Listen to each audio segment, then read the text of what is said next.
Hello, Stitchers. Welcome to Stitch Please, the official podcast of Black Women Stitch, the sewing group where Black Lives Matter.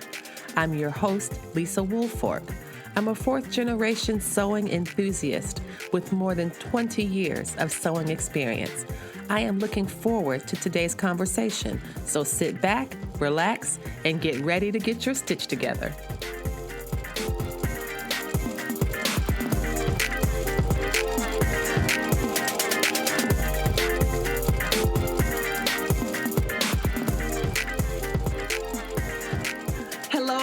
And welcome to the Stitch Please podcast. I'm your host, Lisa Woolfork, and I am bringing to you another very special episode. I know you all get tired of me saying this, that this is a special episode of the Stitch Please podcast, but if you haven't learned by now, all of our episodes are special. And today's one is especially special because I am talking today with Rashida Coleman-Hale. She is an author. She is a surface designer. She is a fabric designer. She is a sewist. I mentioned author, but I did not mention award-winning author. So that also has to go in there. And I'm going to talk with her today about her books, about her sewing story, about what it means to design for big companies, what it means to design for yourself. And I'm just delighted to be here. And I was saying earlier, I already feel like I know Rashida because I love her work. I have a print. I have a ton of fabrics. I also have, this is a selvage from one of her lines with cotton and steel. And the reason I love it is these four women right here. I felt like the whole fabric could have just been this. That's my favorite selvage ever. It is. Same, Rashida. Same. It's your favorite selvage ever. It is mine as well. And the thing about me is that I save selvages. I always have this grand vision of making a selvage project. So I have selvages that I've saved for what feels like a decade worth of selvages. And this is still the top one. That's my favorite. I got one every time if I could. It's so awesome. And so y'all, this is a video episode. I'm having a wonderful video conversation with Rashida this morning. And if you are a Patreon subscriber, you get to see this video. But if you are not, you still get to listen to our great conversation. So welcome, Rashida Coleman-Hale, and thank you. Thank you for having me. I am so happy to talk with you. I've had such a great time researching your work. And I was super excited about one of your books is in Spanish. It's just amazing. Let's get started with your sewing story. How did you start sewing? How do you imagine the beginning of your sewing journey? I was 12. One summer, my mother was like, "You're going to learn something this summer. And you should learn how to sew." And I was very unhappy about it. It didn't sound interesting at all or anything that I would want to do. But she took me to the fabric store and she had me pick a pattern. It was back in the 90s. So it was like a vest with these parachute looking hammer pants. And that was your first sewing project? Yeah. Like, let the record show that Rashida's first sewing project was made under duress. It was. I was very upset, but I was like, all right, I got to listen to my mom going with this. And we went and picked the fabric and all the notions and everything. And I made that outfit. And I think I maybe wore it once because it was hideous. The fabric that I picked was so terrible. It was I'm imagining 12-year-old Rashida being dragged to the fabric store by a mother who she is choosing not to disobey. And walking through the fabric store with her lips all poked out, like, why do I have to be here when I could be doing something better? I could be swimming. I could be flying a kite or horseback riding. But no, here I am in the fabric store with a bunch of old people. Yes, all of that. So when did you get past, like, I just can't, I just imagine you the whole time hot, upset, picking out fabric, picking out a pattern. Oh, yeah. Sitting at the sewing machine, cutting out the outfit. The whole time you're like, I still don't like it. Every step. You were resistant every Seriously? Every single step. I hated every moment of it. I hated it. Wow. Like, especially cutting out the pattern. I was like, this is dumb. Why is this paper all flimsy? Oh my gosh. That is hilarious. So how did you get from being a surly 12-year-old forced to sew to somebody in 2006, I read, said that your love of sewing was rekindled? I feel like if you develop such a really strong feeling as an adolescent, it might stick with you. So what switched? My mother was a model, so the fashion industry has been in my life since I was very small. And I drew all the time. Only child, so I had nothing better to do to entertain myself. So I was just constantly drawing and drawing, and I fell in love with fashion, and I wanted to be a fashion designer. So I went to FIT in New York when I graduated high school and studied fashion design. Mm-hmm. But then I got there and I hated all the sewing. Gosh, I am just, this is hilarious. I know this is your actual life story, but I was like, when you get surly about something, you really commit. Yeah, I mean, So not only were you were like, it's not like, oh, when I was 12, I hated sewing, but then I decided that I wanted to be a fashion designer and I was going to commit to going to the Fashion Institute of Technology in New York City. And when I fell in love, and you were like, nope. No. I wanted to draw clothes. I didn't want to sew them. Wanted to draw clothes, not sew them. So what kind of sewing classes did you have to do at FIT that cemented your hatred for sewing? It was just honestly, it was from my first semester. I was like, this is not it. So I switched majors and switched to illustration. But living in New York and everything, I didn't feel like fashion industry really was for me at the time. I was super quiet, shy, small town girl, even though I had traveled a lot with my mother. But that's what I was saying, because I read that your mother was a model and you spent time in Japan and you had been in the industry since you were little just by being her child. So you would think that it's like you were coming home when you went to fashion and to FIT and we're going to do fashion design. Like this was almost like an inheritance. Your mother was a model, a fashion model. You like to draw. You're creative. You want to. It seemed like the perfect package, but it just wasn't.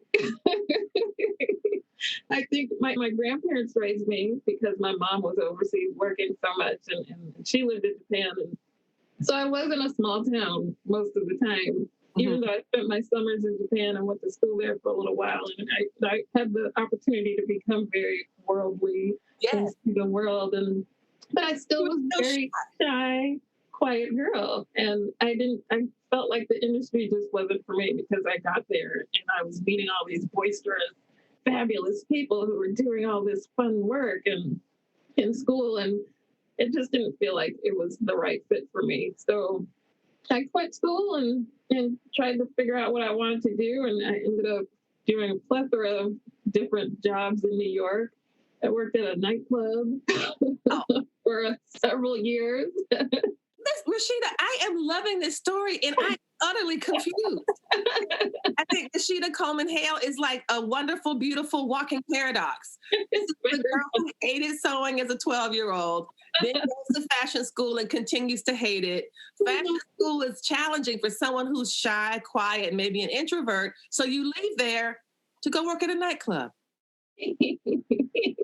I left there to work at a library, but no, I think I got comfortable with New York, and I was like, okay, I'm feeling this groove now. I think I like it here, and I started going out and meeting people, and I worked at the club and cocktail waitress, and I also did coat check, and then I did a bunch of like temp work, like going around New York City, working in different offices. I got to work at Reuters for a couple of days, and I actually did one silly job for them where for a whole summer they drove me around in a car and had me deliver PGA tournament invitations to all the CEOs they had invited to the event, and they wanted them hand delivered. So they picked me to do it. Wow. And so which company was this that you hand delivered these invites for? For Reuters. The news service? Yes. On the PGA tournament that they were hosting. And they had invitations for all these CEOs of Fortune 500 companies, and yeah, I remember they had a driver for me, and I had my little suit on, and they drove me around Manhattan, and I went around to all these different companies, and it was funny going into the buildings, like, I have to hand deliver this to this big CEO person. No, I cannot leave it with you. I need to see her or him, probably him, right away, so I can put this into his hand from the Reuters organization. Yes. So I got to do that, and God, I think I had boxes of them, and it was so fun. I mean, being driven around New York, I think is fun, because driving in New York is not fun. And no, it's not. Being a passenger is pretty nice because you can see a lot of stuff. It's pretty cool to look around New York, and you can admire the buildings. In the back of a fancy town car and going in all these buildings that you would never go into. Oh my gosh. Yeah. Wow.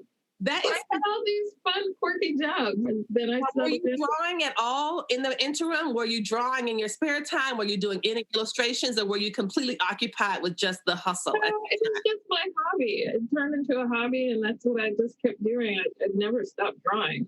I kept doing it. And then finally I settled in at a job at Time Inc. in HR.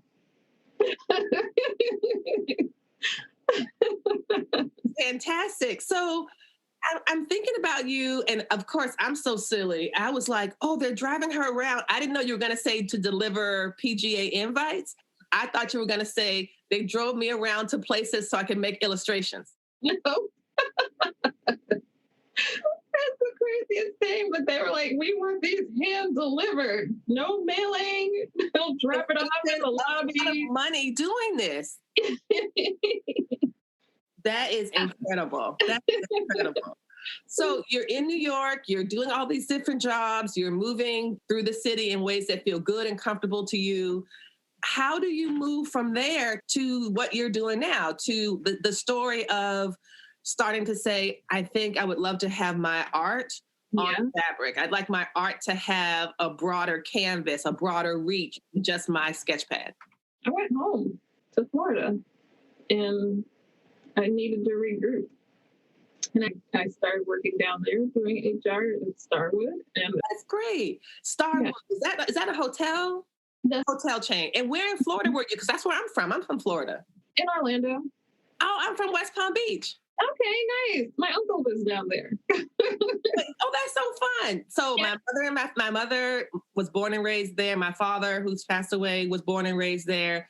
Okay. I was like a fourth generation born and raised in that community. Okay. And my sister is now in Orlando, but believe it or not, she's moving to California. Oh, wow. Yeah, I was born in Orlando, and my family grew up in Winter Haven, which is in Polk County. Okay. Mm-hmm. I graduated high school there. Yeah. Like, what a small world, I tell you. So you regrouped, you're working at Starwood, you meet this huge new life change comes about, and then it's what? Are you like off to the races with the illustrations and drawing, and now I know what I'm going to do? I got married, and I have my little girl in 2006. So I suddenly was a stay-at-home mom. Mm-hmm. And she was the best baby. She was so good. She was like, I'm just going to sleep all the time. Oh. Barely, her cry was like, it was it's like, oh, look at y'all, the baby crying. Isn't it so sweet? Yeah. It was a trick. Anyway. This is how to get you to have more babies. Uh-huh. It was a trick. But she was so good, and I was just home. We had moved to New York, back to New York, and I was home with her, and I was bored. And my husband was like, "Well, you're sewing and making. Why don't you start a blog or something?" So he bought me a camera, the Canon EOS, and I was taking pictures of the stuff that I was sewing for her, and I just started to blog. Gave me something else to do in the meantime. And it started just getting popular. Mm-hmm. So I was making things, and then I opened a little Etsy shop, and then I got contacted by what's the word I'm looking for? Publisher. who's seen who's seen the things in your blog, who's seen the photographs, who's seen how well you could write all these things. And so a publisher reaches out to you and says, what? She was starting Stitch magazine and wanted to have me do some projects for the first issue. And so I did that, and it was so fun writing those projects and the articles and things. And then I was like, this is my end. I was like, I'm contact with a publisher. Let me ask her about writing a book. So I emailed her and I asked her, and she said, that's funny. I was going to ask you to do one with us. And that's how I got the book deal for I Love Patchwork. Oh, that is so beautiful. That is so beautiful. I love this story. I love how the story you're telling us means that just because things don't go in the anticipated direction that you expect doesn't mean that you're not going to end up with the outcomes that you want. Exactly. For most people, having a baby is not the most free time they will ever have. Yes. Very few people have you seem to have had the idea of a baby, considering that the baby slept so well and just would do her own thing. And the baby would say, Mommy, are we going to draw today? What are we doing today, Mom? What are we doing today? I am preoccupied with my own interests right now, Mommy. So I think you should turn to your interests. You had like the most solicitous baby ever. I know. She was so agreeable. It was ridiculous. So you got asked. And so I Love Patchwork. And this was the 2013 published? Oh, that was 2009. 2009. Oh, I'm looking at the dates for the reprints because it was reprinted. I had a paperback edition and the Spanish edition in 2016. So this book that was published first in 2009 and has had life after life. What does that have a book that continues? Because I think it's one thing, like I'm a professor. I publish a book. That's what we do. We publish books, but they're not like read by everybody. They're usually read by other scholars, graduate students, some undergraduate students. But yours, people are loving it and they want to access it in different languages. And so tell me, what is that like to go from a blog to a magazine writer to a published author that's teaching other people to love patchwork like you did?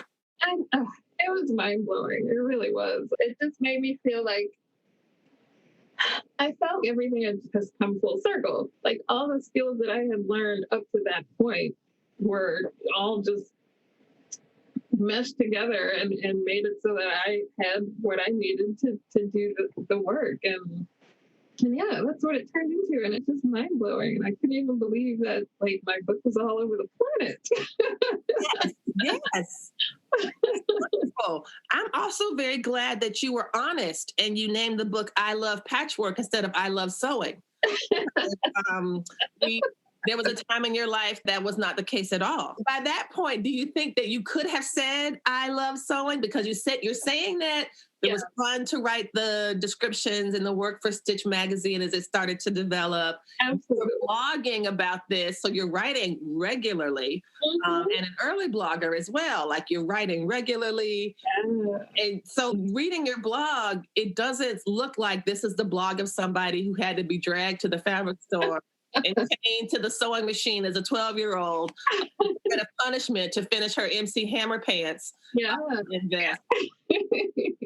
It absolutely rekindled my love for it, just sewing and making stuff for the baby. And it was like, wow, you get this machine and you have this fabric, this floppy fabric, and suddenly you can construct it into whatever you want. And it really just exercises part of my brain, like the logic part of trying to figure out patterns and how to make things like that. I love that. Yeah, and I just love color and patterns, and so it just really, all those things just come together, and it was like, oh snap, I think I like to sew. Who knew? Maybe mother knew what she was talking about after all. This is interesting.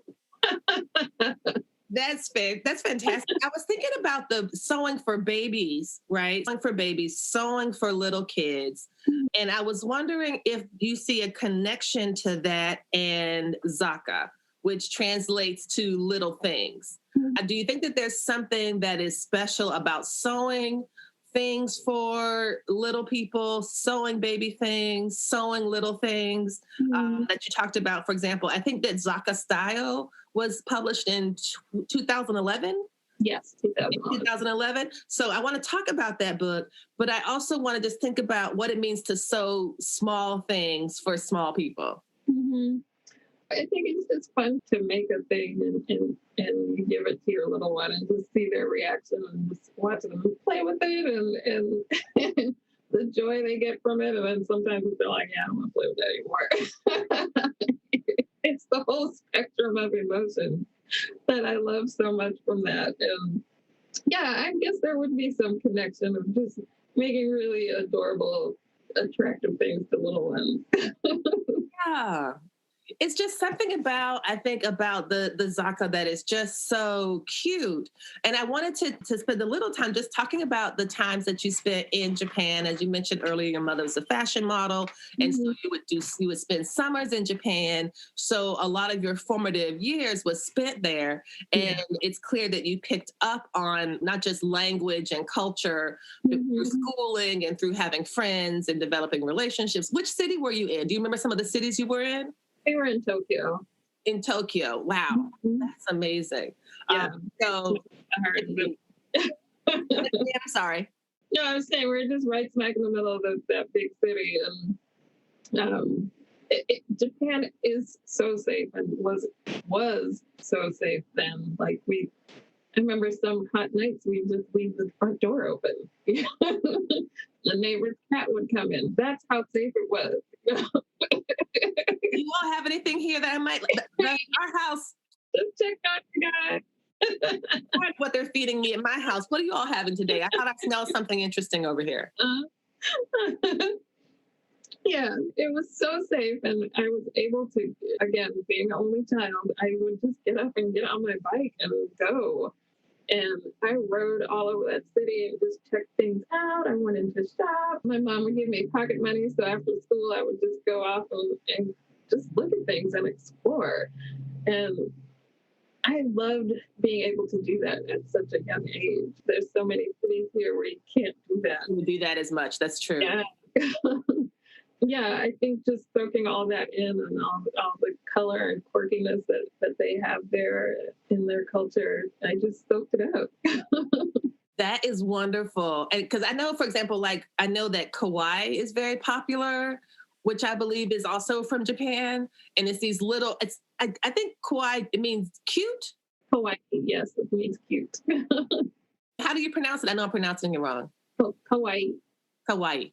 And it's like little tiny sushi rolls with eyes and a little smile, you know? And so I guess I'm interested in like the relation, as you were saying earlier about sewing things for little people and trying to see the reaction of your child when they play with something you've made for them or when they're wearing something you've made for them and how that makes you feel. And what were you aiming for in the 2011 book, Zakka Style? What kind of things did you want to highlight or emphasize? That one, because I had done I Love Patchwork, and my idea for that second book was I wanted it to be titled I Love Patchwork, TOO. Yeah. And I wanted to compile patterns from people around the world who also loved patchwork. So I made the proposal with Interweave, the publisher I was with before, and they didn't want to do it. So I was like, okay, deuces. And I pitched it somewhere else, and they picked me up Stash Books at C&T Publishing. So they changed the name. Obviously, it couldn't be I Love Patchwork 2 because I had already had the book with the other company. So we decided to call it Zakka Style. But the premise was just I wanted to see what other people's interpretation of that was, the patchwork love, because it's just so fun to pull all those different fabrics together and not even just in the regular grid patchwork layout, but just wanted to see what other people would come up with. Right. No, yeah. I think that's beautiful. I really do. And this idea of speaking cross-culturally with love and respect. I think that's something that often gets lost when people are having conversations about cultural appropriation or those kind of questions. That when I think it's one thing to spend time in a culture and to love and to care for and be loved and cared for in that space. And that gives you a sense of respect and attention in ways that sometimes doesn't happen when people are being careless and just want to take. They just want to extract. Yeah. Exactly. And that is not at all what you are doing. And I think this idea of having this relationship to this place, to this country, to this city is just so beautiful. And then to bring that to a larger audience beyond Japan, people who might not ever get to go to Japan, get to see that through your eyes. So I think that's really wonderful. Oh, thank you. Thank you. I really loved and admired so many of the Japanese sewing books that were starting to become popular here in the States during that time. So I wanted to do my own interpretation of that. And I think it worked. I guess. Yeah. Okay. I guess it worked. I think I'm going to venture to say that it absolutely worked.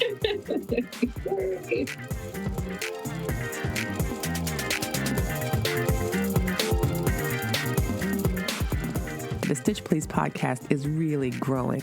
I want to thank you for listening to the podcast and ask a favor. If you are listening to this podcast on a medium that allows you to rate it or review it, for example, Apple Podcasts or iTunes, please do so. If you're enjoying the podcast, if you could drop me a 5-star rating, if you have something to say about the podcast and you wanted to include that, a couple sentences in the review box. Apple makes a really big difference in how the podcast is evaluated by Apple, how it becomes more visible. It really is a way to lean into the algorithm that helps to rank podcasts.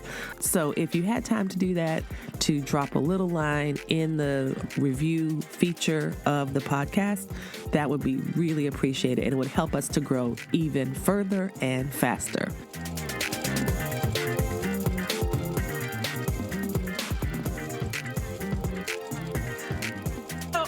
Pivot to talk about some of the pattern and fabric design that you've done. And so you're working I don't know if you're still blogging during all this time that you're writing books as well. Yeah, I was still blogging, writing books, raising babies, moving all over the place, all the things. I don't know. I was crazy. You're doing it. You were doing it. And so you said, I have so much free time on my hands between the children, the blogging, the book writing, and illustrating on the side. You know what I'm going to do? I think I'm going to start designing fabric. Yeah. So how hard could that be? Yeah. And so you make that resolution, and you have designed for so many companies that we recognize: Timeless Treasures, RJR/Cotton and Steel, Ruby Star, most recently. And how do you get from blogger, mom, wife, artist, author, also traveler, because you're moving during this time, so nomad, to fabric designer? Like, how do you go from that so that I actually have this in my house? There's cut and dry. I asked for it. Asked for it. Okay, say more about that. I just, I was writing books and I was like, I love to draw. I knew Illustrator so well because I had done freelance work back in the day and taught myself that program, and I was already using it for my own just hobby drawing, and I was like, I think I could do fabric design, and I wanted to see there was art that I wanted to see that was not out there. There was art that you wanted to see that was not out there. Can you say more? Yes, I feel like the modern fabric, just because I know that's like a dirty word, the modern fabric design. Why? You said that's like a dirty word? Yeah. It's how modern fabric design? Why does that sound bad? That sounds good to me. I also love fabric, so you must too. tell me why modern fabric design is like a bad word. No, I'm just saying at that time people were like, modern. I feel like it was just the beginning of modern fabric designers starting to come out of the woodworks and making a name for themselves instead of just regular traditional fabrics and that kind of thing. So at the time, I remember there being... Going from being boring to being interesting. Well, yeah, it's not your Civil War fabrics and that kind of thing. And girl, please, don't get me started on the Civil War fabric. The way people fetishize that fabric, I find it deeply alarming and actually racist, in my opinion. I absolutely believe that. And I absolutely believe that. I know people who are actually racist, who also love Civil War fabrics because they love the Civil War. And it's just, these are the same people who say appalling things like Gone with the Wind is my favorite movie. And I'm like, oh, wow. Anti-Black racist propaganda is your favorite fucking movie? Right. Like, why would you tell me that shit? Like, I know you don't see color with your lying ass, but I'm a Black woman. And I do not care that you love Civil War fabrics and that Gone with the Wind is your favorite movie. What are you trying to communicate to me with this? But sadly, it is a thing. Ooh, that's a whole different, actually, I like to say it's a whole different podcast, but it is actually this podcast. This is what Stitch Please does. This is what it means to center Black women, girls, and femmes, is that we do not want your Civil War fabric because we don't find our oppression entertaining. No, thank you. You're so much better than me. You say no, thank you. I'm like, fuck y'all.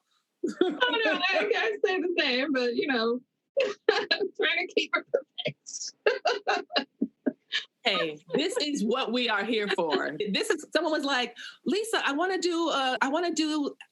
was helping me out with a one-pager or something. They were like, who are your competitors for your podcast? Who are your competitors? And I'm like, I don't see myself as having competitors. There's other sewing podcasts, and I like them. They're especially some I really like. Yeah. But none of them are competing with me because none of them are doing what I'm doing. So I don't see because none of them are going to say Civil War fabrics are racist, and I don't play with racist bullshit. That's not what we do. Yeah. In any way. We do the opposite.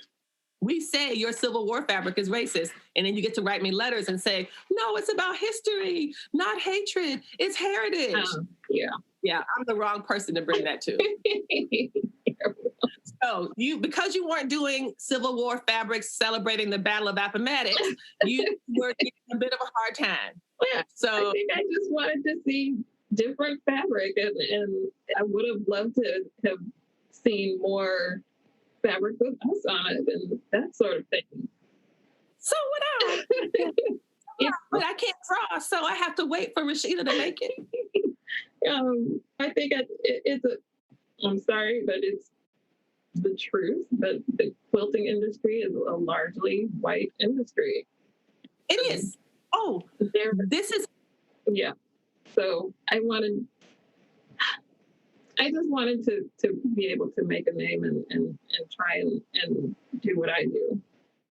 Yes, absolutely. You know what it reminds me of, Rashida? It reminds me of the work of Toni Morrison, who in the early 1970s, you might remember, was working at Random House in New York City. And she was reading all these manuscripts that were coming in. And she was like, where are our stories? She wasn't finding them. And so she said famously, and I paraphrase here, if there's a book that you want to read, you need to read. And that is what you have done. If there's a fabric that you want, I've talked about this many times. This is not a surprise to anyone who's heard more than 2 episodes of this podcast, that I have gone to fabric stores and looking through the lines of Snuggle flannel or something for my kids' pajamas. And I see these little brown faces and I'm like, get all excited. And it's a fucking dog. Yeah. Or a bear.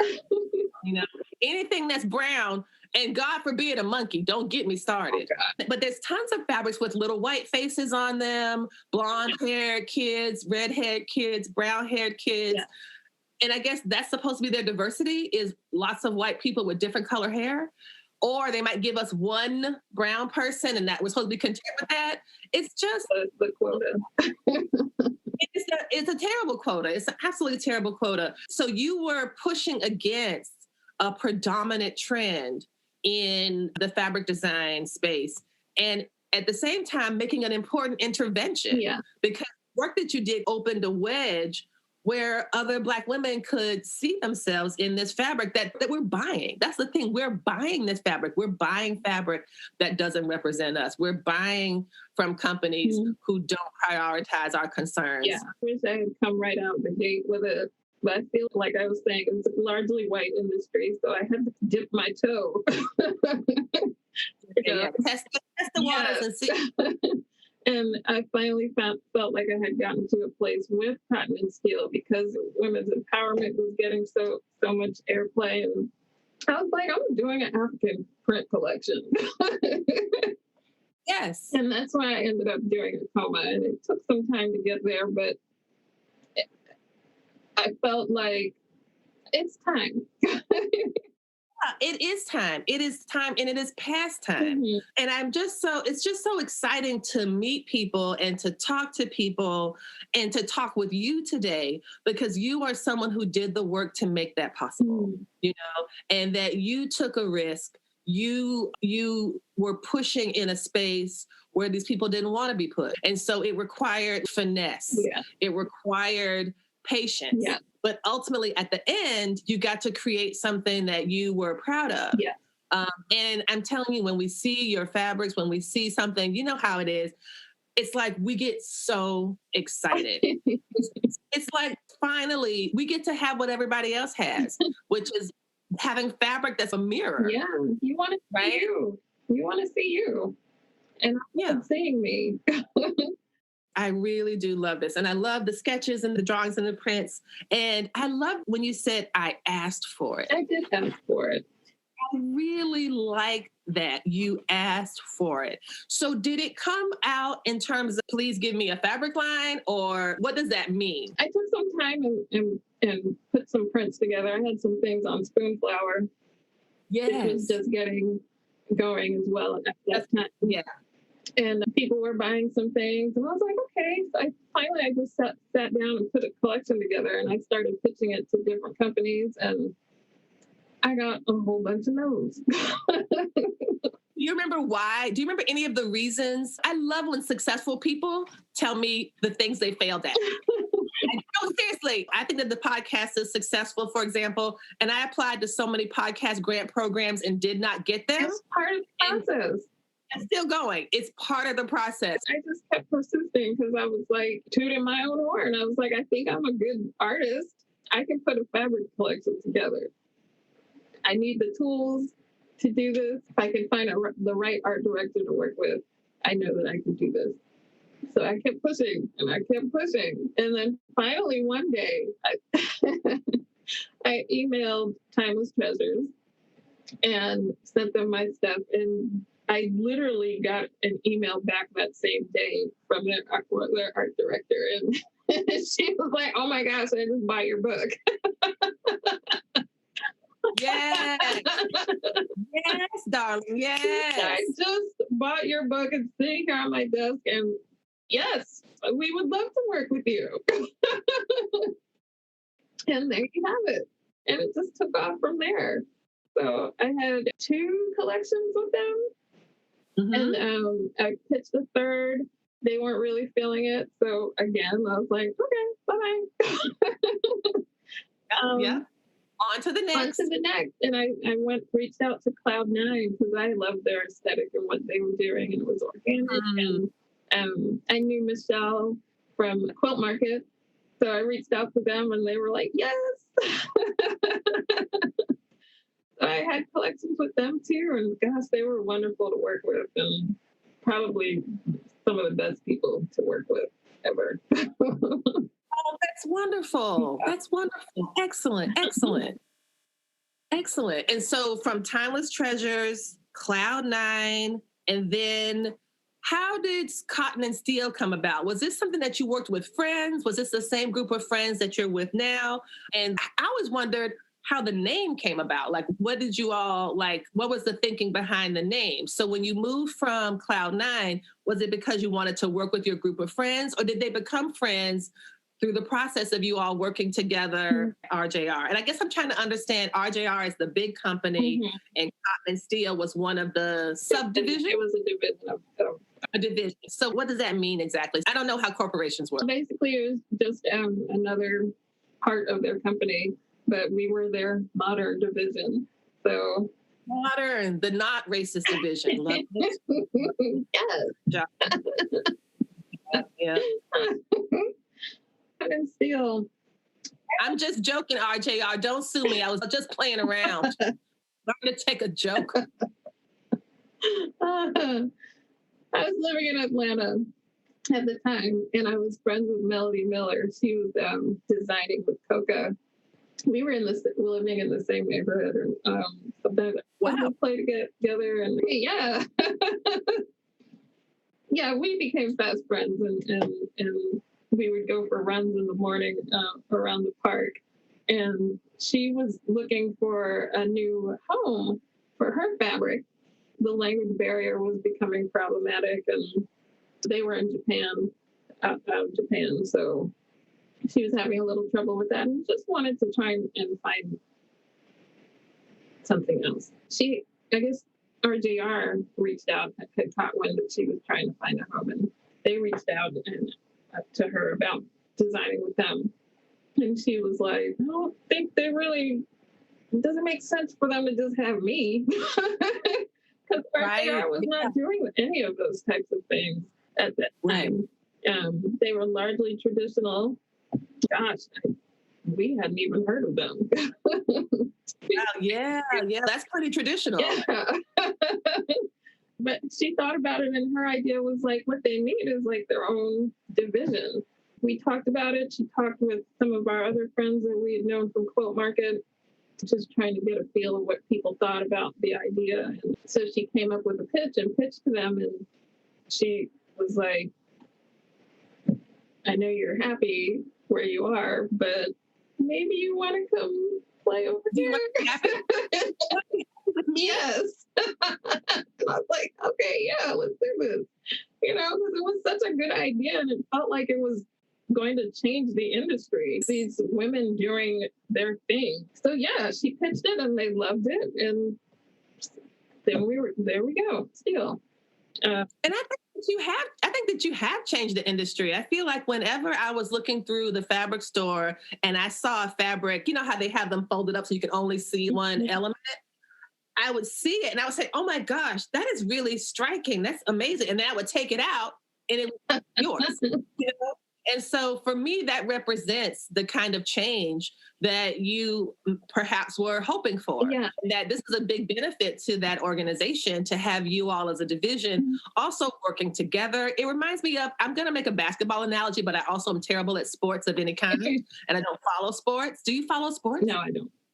Okay, so good. You won't know if I've messed this up. There was some basketball team and it was like LeBron James and Dwayne Wade and some other person, and they wanted to all play together. So they either left Cleveland and then they went to Miami or they went to Miami. I don't know. It was a big deal. I remember this being a big deal at some point in life. And so when I think about you all at Cotton and Steel and now at Ruby Star, it reminds me of that. Like people who want to do what they love with people they love. Mm-hmm.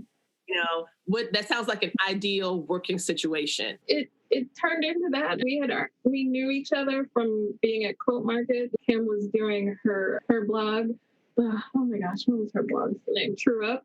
And that was hugely popular. It was basically like the fabric resource on the internet at that time for any news fabric related. And then Sarah was designing as well.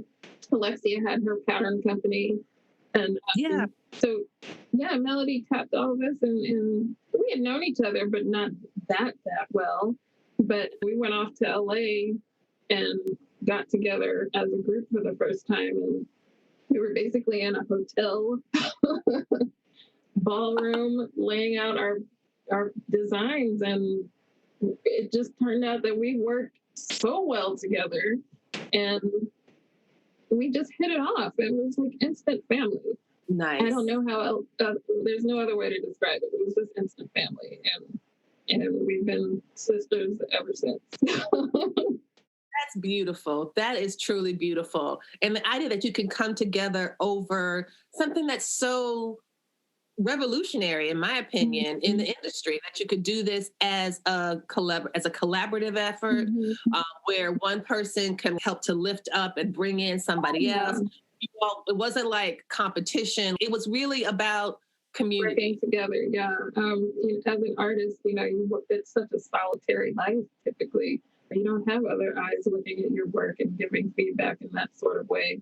Peers, I should say, or the other art director and like that. But yeah, so it was a new concept for us, and then having the color palette all work together was just like, what? Yeah. And then you all moved into doing apparel stuff. So it was apparel and it was quilt, and it was like, yeah. It was a new thing, and we were like, let's just tip our toe and try everything.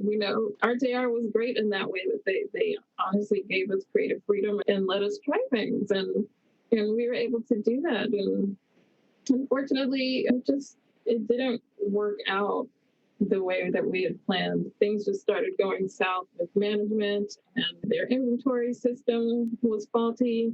We weren't getting paid royalties for months on end with no information of why. We knew why, and then we had this other person, another entity came in to the business, and he basically took over. And we had built this rapport with the owner. And then finally, this new person came in out of nowhere who was selling TV antennas or something, who knew nothing about fabric. And he came in and basically swooped in and took over. And it was just madness and chaos. And there were people in that company who had been there for years. One woman had been there since she was a teenager. And she was like the vice president, and she quit, quitting, getting fired. Like everything just turned upside down. I hope things have settled for them. I don't know. Yeah. But at the time, we just saw red flags, and it was like, whoa, we need to get out. Yeah. And so that's what we decided to do. But we decided to do it together and stay together. I think it was just, for me, I didn't want to continue designing fabric if it wasn't with them. I hear that because it was such a communal effort, and you all could retain your individual personalities, your individual priorities, your individual styles.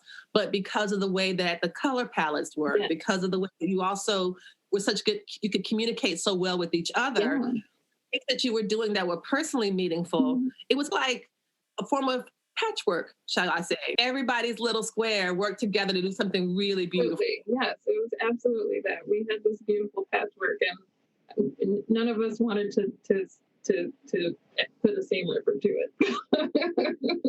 That's right. So the next move was Ruby Star, and that is another beautiful company. So how is that going? Is Ruby Star attached to anything bigger, or is it? Ruby Star is a division of Moda Fabrics. Moda. Yes. So y'all keep moving up. Can I just say, y'all keep moving up? We found a new home, and it's been amazing. I love Moda Fabrics, to be honest. They really are it's just been so good. It really has. And we're happy, and we're doing our thing, and we've been doing what we lessons learned. So we're still doing what we do, but in better environment. And it just I feel like Ruby Star is like Cotton Steel's bigger sister, who's a little more sophisticated and learned. As I told you earlier, I have already ordered 5 tea towels. I was about to ask you about them. Like, when my towels getting here, Rashida? She's like, look, I just draw it, lady. Lisa, don't be, now I know you have my email address. I don't want you emailing me every 2 weeks asking about these dish towels. Okay? About that. My job is done. After I draw it and submit it, I'm not in charge of inventory or printing it or anything else. I draw it and they give me a check. I draw it and I get paid. And then the rest of it's up to you. fantastic. Yeah, I think somebody had alerted us because we have one of our members works at a shop in Maryland called Three Little Birds. Okay. And she was saying, we're going to get these towels in. We're picking pre-orders.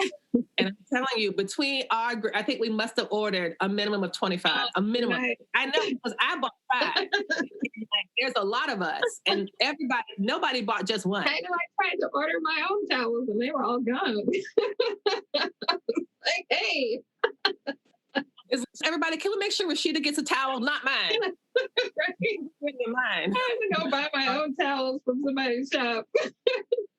Gosh, that's ignore the name on the order. Ignore. It's like, wait a minute, Rashida Coleman. There's a Rashida Coleman-Hale buying some Rashida. What is happening? It's a very meta moment. Very meta. So what's up next for you? What do you have going on next? What's the next thing around the corner for you? Oh my goodness. I don't even know, Lisa. I don't even know. I'm just trying to get through 2020 like everybody else right now. I know. When this episode airs, it will be February 2021 and things will be very different. I'm just saying different because different is all that we can promise. Octavia Butler taught us change is certainty. Yeah. You know, change is certainty. That is something that we can always rely on is change. Yeah. What I want to do right now. I would love to explore illustration and do that a little bit more, but I have 4 children, so I got a lot of mouths to feed, and I have a day job too. You have 4 kids, you're momming, and now a lot of them are schooling at home because of other restrictions, and everybody is, as my son told me recently, oversaturated with each other. Yes. So I'm actually expecting something spectacular because the last time you had a baby, you wrote a book, you started a huge blog, you wrote a book, you pitched your fabric. So clearly life issues are not a deterrent for you. Yes, I hear you saying you've got 4 children and a husband and a wonderful family and a day job that takes up a lot of your time. And yet I am utterly convinced that you're about to come out the box with something that's going to be like, what? I have some things up my sleeve, for sure. Yes, we will just have to be patient then. Where can folks find you on the socials, Rashida? Where can we find you if people want to follow you or support you? I'm mostly on Instagram, so it's Rashida_Coleman_Hale. Some weirdo took my whole name. Oh my gosh. I know. That's terrible. I reported it a couple times, but she won't go away. They're not posting or anything. It's just been there for years. So hence the underscores in my name. But how strange. I know. People are weird. And your website is also RashidaColemanHale.com? Yeah, RashidaColemanHale.com. And we can also find your work at RubyStarFabrics.com? RubyStarSociety.com. RubyStar Society, society.com. Rashida, this has been so much fun. Thank you so much for taking the time to spend with me this morning. I know it's early for you. Thank you so much for your patience. But thank you. This has been great. This has been really great. I've had so much fun. Thank you for having me. Thank you.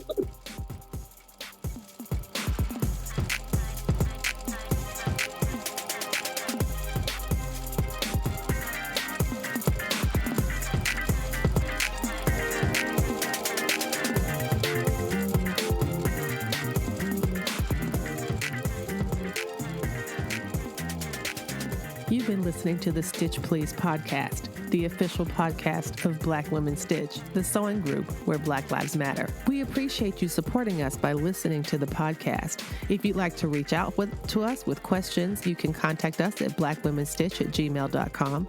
If you'd like to support us financially, you can do that by supporting us on Patreon, Patreon, and you can find Black Women Stitch there in the Patreon directory. And for as little as $2 a month, you can help support the project with things like editing, transcripts, and other things to strengthen the podcast. And finally, if financial support is not something you can do right now, you can really help the podcast by rating it and reviewing it anywhere you listen to podcasts that allows you to review them. So I know that not all podcast directories or services allow for reviews, but for those who do, for those that have a star rating or just ask for a few comments, if you could share those comments and say nice things about us at the Stitch Please podcast, that is incredibly helpful. Thank you so much.